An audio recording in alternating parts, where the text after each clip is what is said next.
Hey, this is Bryce and welcome back to my YouTube channel, Jacket Trades. In this video we're going to go over some new upgrades that I've made for the Losi Promoto-MX and some of the other parts that I've been working on and designing and picked up.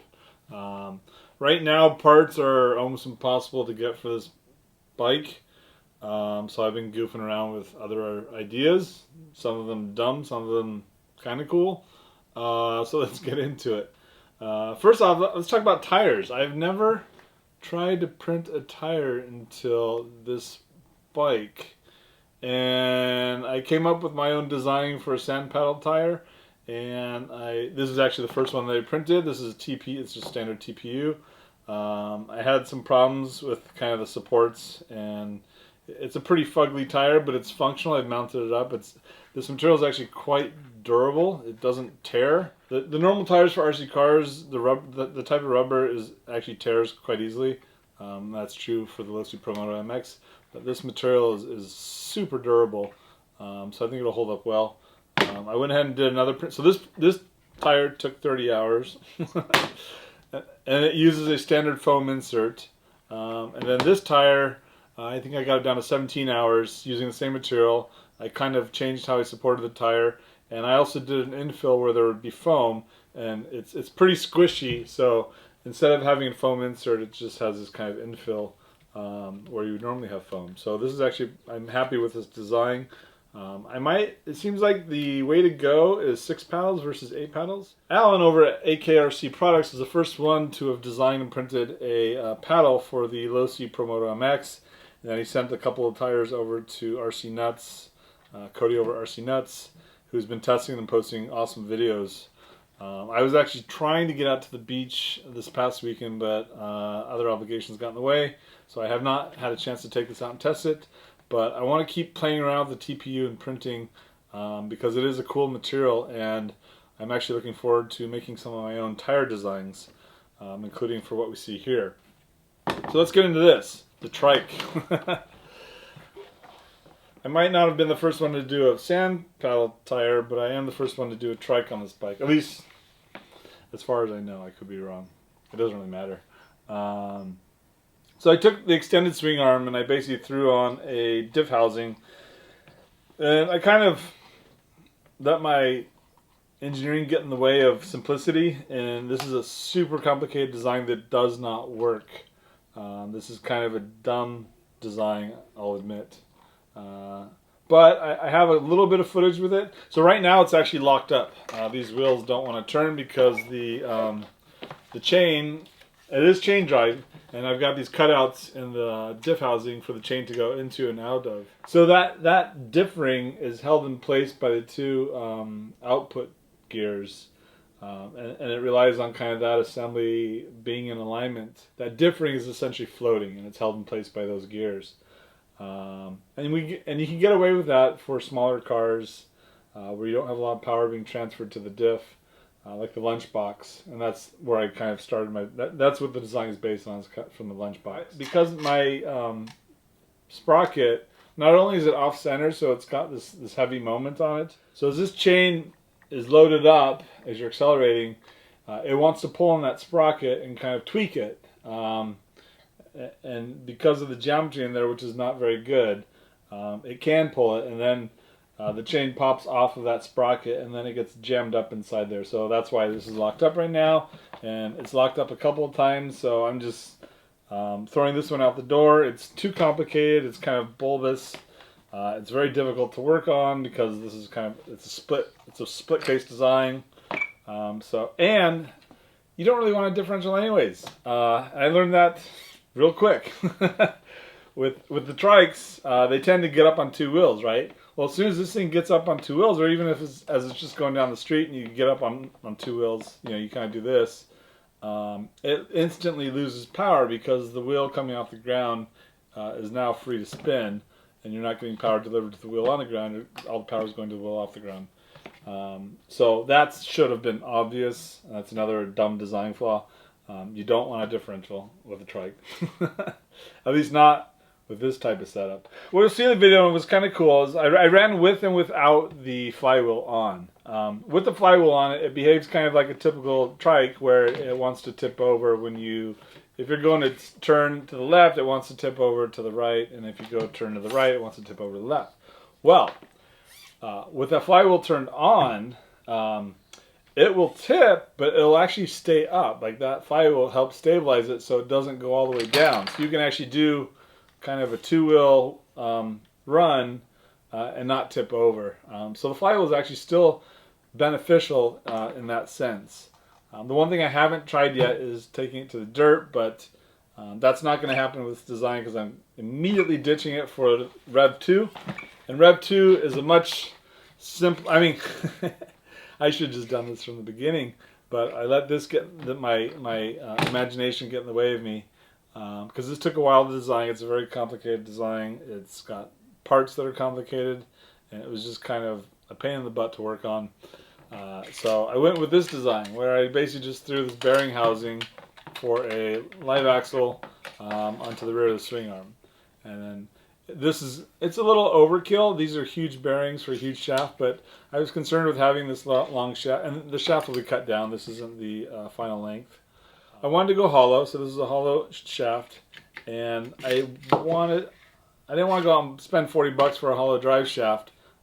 Which is about what it would have cost for like a 12 millimeter or smaller. So I went with what I had, which is a 1/2 inch shaft. So I got the bearings for it, and I had to build the inserts. So these are the inserts for adjusting the chain tension.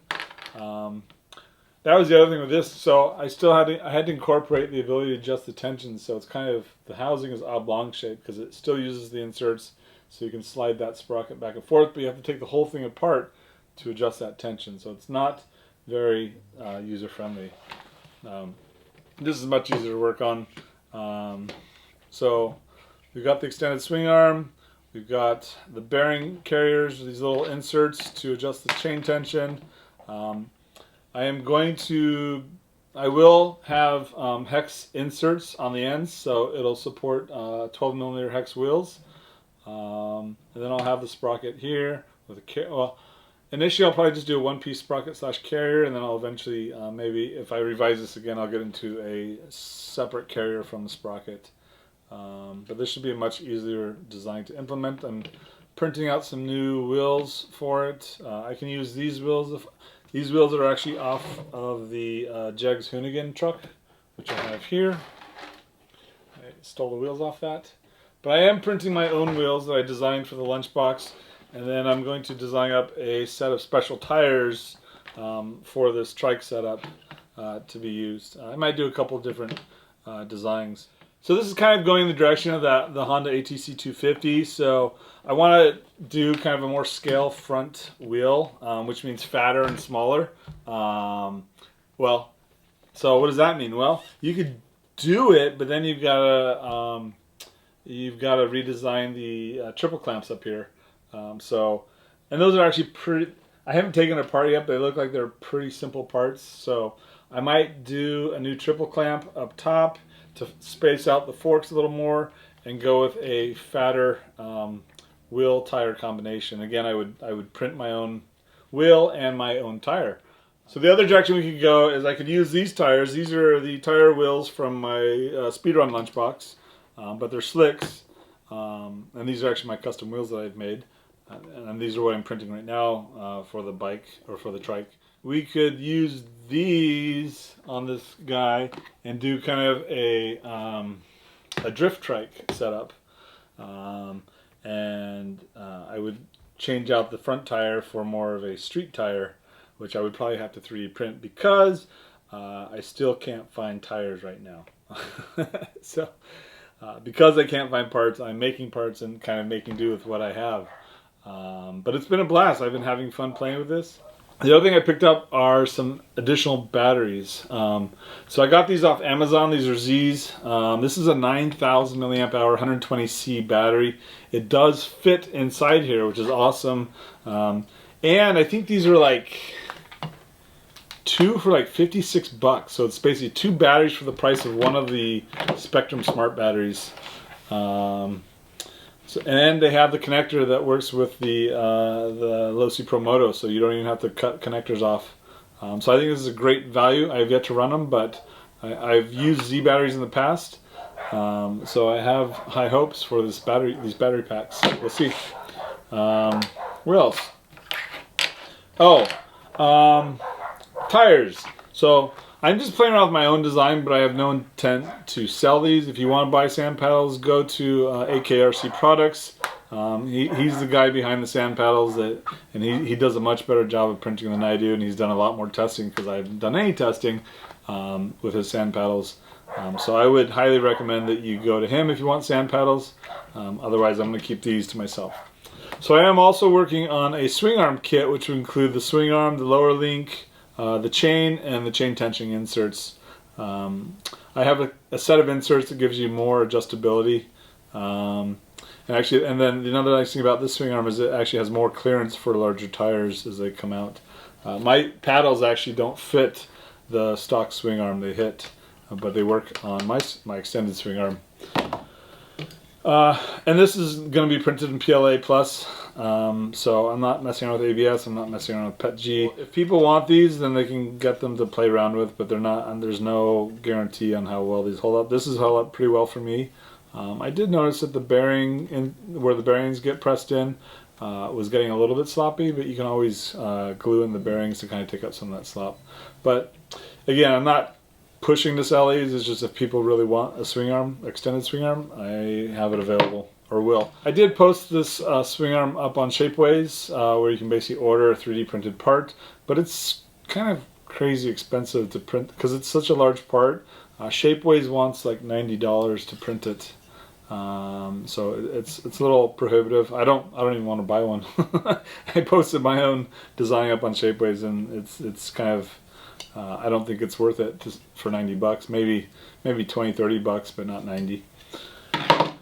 And that's it. I guess I'll get into a quick little build video putting this guy together, and then I'll get into some of the running footage I have, which isn't much, but it kind of illustrates some of the interesting driving characteristics that I saw with this before. I gave up on it because it kept throwing the chain. Anywho, thanks for tuning in and watching. I appreciate it. Take care. Bye.